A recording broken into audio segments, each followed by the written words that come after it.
প্ৰথম মই খৰচাখাতিৰ পৰা আটিয়াবাৰীলৈকে যোৱা 2 কিলোমিটাৰ 300 মিটাৰ যেটো ৰাস্তা ইয়াৰ আধাৰশিলা স্থাপন কৰিলোঁ। এইটো মুখ্যমন্ত্ৰী পকীপথ নিৰ্মাণ আঁচনি। তাৰ পিছত দ্বিতীয় মই জটলাইগাঁও আমাৰ জটলাইগাঁৱৰ পৰা জয়মালৈকে মডেল স্কুল য'ত আছে তালৈকে যোৱা যেটো ৰাস্তা তাৰো মানে খুব বেয়া আছিলে অৱস্থাটো। ইয়াৰো নিৰ্মাণ কৰিবৰ কাৰণে RIDFৰ পৰা চেংচন পালোঁ। সেইটো আজি আধাৰশিলা স্থাপন কৰা হ'ল। নেক্সটত থাৰ্ডত গুৰুপেলা বজাৰৰ পৰা নেশ্যনেল হাইৱেলৈকে যোৱা যেটো ৰাস্তা সেইটো খুব বেয়া আছিলে আৰু বজাৰত অহা যোৱা কৰিবৰ কাৰণে ব্যৱসায়ীবিলাকে আমাৰ গ্ৰাহকবিলাকে বহুত অসুবিধা পাইছিলে আৰু বজাৰখনৰ উন্নতিৰ ক্ষেত্ৰত বেপাৰ বাণিজ্য যাতে ভালকৈ চলে ইয়াৰ কাৰণে নেশ্যনেল হাইৱেৰ লগত মানে সংযোগ হৈ থকা এই ৰাস্তাখন বনাবৰ কাৰণে মই আজি আকৌ চেংচন দি ইয়াৰো আধাৰশিলা স্থাপন কৰিলোঁ। শেষত আকৌ চতুৰ্থ যেটো ৰাস্তা আমাৰ নেশ্যনেল হাইৱেৰ পৰা বন্ধু বজাৰলৈকে আমাৰ একেবাৰে ভিতৰৰ অঞ্চলৰ এটা বজাৰ আছে আৰু এই বজাৰখনত আমাৰ কচুগাঁও গোসাইগাঁৱৰ ব্যৱসায়ীসকলে আহে। আমাৰ লোকেলি তাতে মানে কিনা বেচাটো চলে। গতিকে এই বজাৰখনলৈ যোৱা ৰাস্তাৰ অৱস্থা যদি বেয়া হয় বজাৰৰ উন্নতি কেতিয়াও নহ'ব আৰু মানুহবিলাকে যথেষ্ট কষ্ট পাই আছে। গতিকে মই এই ৰাস্তাখন বনাবৰ কাৰণে চেংচন এটা আনিলোঁ দিছোঁ। 2 কিলোমিটাৰ 442 মিটাৰ না কিমান বা আছে আৰু ইয়াৰ অলৰেডি চেংচন হৈ গ'ল, টেণ্ডাৰ হৈ গ'ল, ওচৰে কামটো আৰম্ভ কৰিব। ইয়াৰে আধাৰশিলা স্থাপন আজি আৰম্ভ কৰিছোঁ। এই অঞ্চলৰ ভালেখিনি ৰাইজে স্বতঃস্ফূৰ্তভাৱে ওলাই আহি পেলাই তেওঁলোকে সমৰ্থন কৰিছে, আধাৰশিলা স্থাপন কৰাত সহযোগ আগবঢ়াইছে। তেওঁলোকে বিৰাট ভাল পাইছে। বহু দিনৰ পৰা তেওঁলোকৰ এইটো এটা দাবী আছিলে ৰাস্তা যিহেতু ভাল হ'ব লাগে আৰু ওচৰতে আমাৰ বেলেগ এটা ৰাস্তা বনাব লগা আছে। সেইখিনিকো বনাবৰ কাৰণে মই ইতিমধ্যে ৰাইজৰ আগত আমাৰ ফালৰ পৰা আভাসটো দিলোঁ।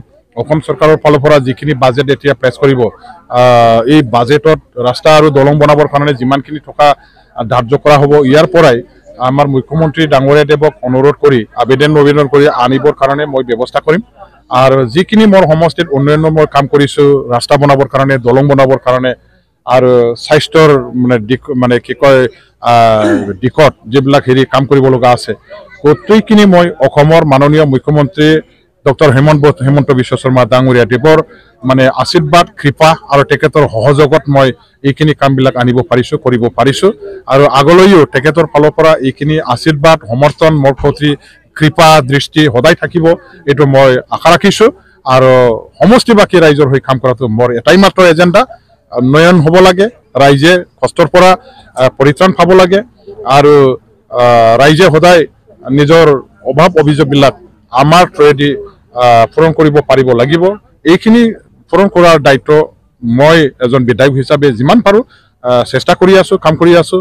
আপোনালোকৰ চবৰে আশীৰ্বাদত ৰাইজৰ সহযোগত ভালেখিনি সফল হৈছে আৰু এই সফলতাটো লাভ কৰিবৰ কাৰণে আমাৰ অসমৰ মুখ্যমন্ত্ৰী ডাঙৰীয়া দেৱৰ সমৰ্থন মোক মানে প্ৰয়োজন আৰু তেখেতৰ কৃপা দৃষ্টি মোৰ সমষ্টিৰ প্ৰতি সদায় যাতে থাকে ইয়াৰ কাৰণে মই আহ্বান কৰিছোঁ। স্যাৰ ইতিমধ্যে কোকৰাঝাৰ জিলাত এই কথাটো মই অসমৰ মুখ্যমন্ত্ৰী ডাঙৰীয়া দেৱৰ কথা পাতি ল'ম। এতিয়া ঘটনাটো হ'ল যে মানে শিক্ষা বিভাগটো হ'ল BTCৰ হাতত মানে অৰ্পণ কৰা এটা ডিপাৰ্টমেণ্ট আৰু এই হাইস্কুলবিলাকৰ হেড টিচাৰবিলাকৰ যে পষ্ট খালী হৈ আছে অকল হেড টিচাৰৰ নহয় ভালেখিনি টিচাৰ নথকা LP school, ME school, high school আছে য'ত নেকি একেবাৰে ভালেখিনি টিচাৰবিলাকক এপইণ্টমেণ্ট দিয়াৰ প্ৰয়োজন আছে। সেইবিলাক আজিলৈকে পূৰণ নকৰাৰ কাৰণে ছাত্ৰ ছাত্ৰীসকলে যথেষ্ট কষ্ট পাই আছে। স্কুলবিলাক চলোৱাটো যথেষ্ট আমাৰ মানে কষ্ট পাই আছে আৰু উচিত গুণগত যিটো শিক্ষা আজি ছাত্ৰ ছাত্ৰীসকলে লাভ কৰাৰ পৰা বঞ্চিত হৈ আছে।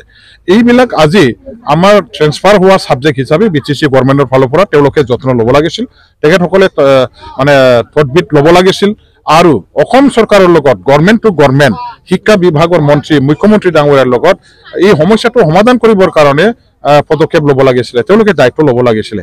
মই নাজানো তেখেতসকলে আজিলৈকে লৈছে নে নাই, কিন্তু আজিলৈকে যিহেতু পূৰণ হোৱা নাই এইবিলাক সমস্যা হৈয়ে থাকি গ'ল।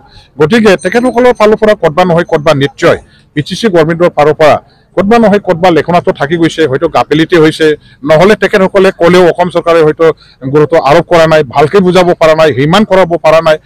গতিকে আজিৰ তাৰিখলৈকে এইবিলাক আমি দুখ বেদনাটো ভোগ কৰিব লগা হৈ আছে আৰু সেই কথাটো মোৰ ফালৰ পৰা মই যিমান পাৰোঁ চৰকাৰৰ দৃষ্টিগোচৰ কৰিবৰ কাৰণে মই মুখ্যমন্ত্ৰী ডাঙৰীয়াৰ লগতে হওক বা শিক্ষামন্ত্ৰী ডাঙৰীয়াৰ লগতে হওক আলোচনা কৰি পেলাই সমস্যাবিলাক তেখেতসকলক অৱগত কৰিবলৈ চেষ্টা কৰিম আৰু দাবী দেৱা তেওঁলোকৰ ওপৰত উত্থাপন কৰিবৰ কাৰণে মই যত্ন ল'ম। স্যাৰ এতিয়া ঘটনাটো হ'ল যে অসম চৰকাৰৰ যিটো আইন সেই আইনটো ঠিকেই আছে, কিন্তু শিক্ষকসকলে নিজৰ মানে ইচ্ছামতে আজি টিউশ্যন দিবৰ কাৰণে ওলাই গৈছে তেনেকুৱা নহয়।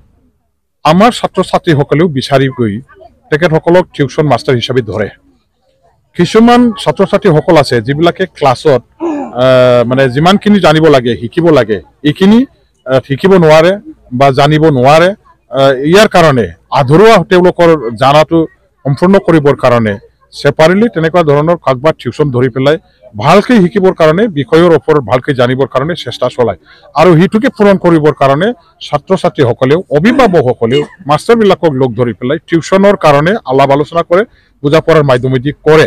আৰু আইনটো পাছ কৰিলেও এতিয়া মানে ভিতৰুৱাভাৱে এইবিলাক হয়তোবা হেৰিটো প্ৰক্ৰিয়াটো চলি থাকিব যেন মোৰ অনুভৱ হয়।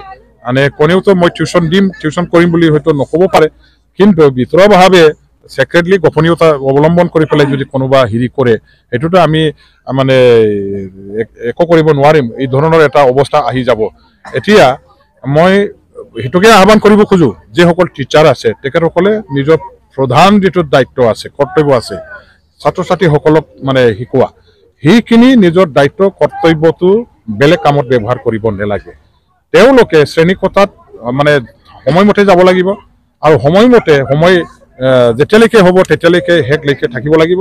নিজৰ বিভাগ নিজৰ বিষয়টো ছাত্ৰ ছাত্ৰীসকলক ভালকৈ খোলা মনেৰে মুকলি মনেৰে নিজৰ সৰ্বোচ্চ জ্ঞান ছাত্ৰ ছাত্ৰীসকলক দি পেলাই শিকাব লাগিব। এইখিনি নকৰি পেলাই যদি শ্ৰেণীকোঠাত তেওঁলোকে যদি অনুপস্থিত হৈ থাকে বা মানে উচিত জ্ঞানটো দিয়াৰ পৰা বিৰত থাকে তেতিয়াহ'লে সেইটো মাষ্টাৰ হিচাপে ছাত্ৰ ছাত্ৰীক মানে ধ্বংস কৰাৰ বাহিৰে বেলেগ একো নহ'ব আৰু এইটো ডাঙৰ এটা অপৰাধ আৰু অভিশাপৰ কামৰ বাহিৰে বেলেগ একো নহ'ব। গতিকে মই শিক্ষাগুৰুসকলক আহ্বান কৰিব খোজোঁ তেখেতসকলে যাতে আমাৰ ছাত্ৰ ছাত্ৰীসকলৰ গুণগত শিক্ষা দিয়াৰ কাৰণে যিখিনি নিয়মীয়াকৈ পাঠদান দিব লাগে কৰিব লাগে সেইখিনি যাতে পালন কৰে। শিক্ষাগুৰুৰ দায়িত্ব কৰ্তব্য যাতে নিষ্ঠা সহকাৰে পালন কৰে, কোনো প্ৰকাৰে গাফিলতি নকৰে, কোনো প্ৰকাৰে যাতে নিজৰ দায়িত্বৰ পৰা উপস্থিত থকাৰ পৰা যাতে বিৰত নাথাকে। স্যাৰ ইতিমধ্যে আমি দলে আমাৰ গ্ৰাছৰুট লেভেলৰ কৰ্মী যিসকল আছে এই মানে প্ৰাইমাৰী ব্লক কমিটি জিলা কমিটি তেখেতসকলে কোনটো বিচাৰিছে কাক বিচাৰিছে, আকৌ আমাৰ BPFৰ যিবিলাক এতিয়া চেলবিলাক আছে চেল কমিটি যিবিলাক আছে চিষ্টাৰ অৰ্গেনাইজেশ্যন যিবিলাক আছে তেখেতসকলে মানে কাক বিচাৰিছে যাৰ দ্বাৰা সমষ্টিটো আমি হাতত ল'ব পৰা যায়। এইবিলাক চিন্তা চৰ্চা কৰি পেলাই আৰু বিভিন্ন জাতি জনগোষ্ঠীৰ ভোটদাতাৰ ৰাইজৰ যিটো চেণ্টিমেণ্ট তেওঁলোকৰ মানে বিবেকে কি কয় এইবিলাক অধ্যয়ন কৰি গভীৰভাৱে আমি চিন্তা চৰ্চা কৰিহে আমাৰ কেণ্ডিডেটবিলাকক বাছনি কৰা হয়। এতিয়া দৰং ওদালগুৰি সমষ্টিৰ কাৰণে যদি দুৰ্গাদাস বড়ো ডাঙৰীয়া দেৱকে লৈ পেলাই এই সমষ্টিবাসী ভোটাৰ ৰাইজে আমাৰ দলীয় কৰ্মীবিলাকে যদি আগবাঢ়িব বিচাৰিছে বা তেখেতৰ দ্বাৰাদিহে এই সমষ্টিটো আমাৰ হাতত ধৰি ৰাখিব পৰাটো সম্ভৱ বুলি যদি মানে তেওঁলোকে একেবাৰে স্পষ্ট হ'ব পাৰিছে তেনেহ'লে আমাৰ তেখেতক কেণ্ডিডেট হিচাপে ঘোষণা কৰি তেখেতক আগত ৰাখি পেলাই কাম কৰাৰ কাৰণে আমি সিদ্ধান্ত লোৱাটো আমাৰ দলৰ এটা মানে কৰ্তব্য দায়িত্ব। এই হিচাপে আজিৰ দিনটোত দুৰ্গাদাস বড়ো ডাঙৰীয়া দেৱী এজন মানে ছিনিয়ৰ মোষ্ট আমাৰ BPF দলৰ MLA হয় আৰু তেখেতে AGPৰ আমলত মন্ত্ৰীও আছিলে আৰু বহু ৰাজনীতিৰ জ্ঞান তেখেতৰ বিশাল আছে আৰু বিশাল জ্ঞানটো তেখেতৰ আছে।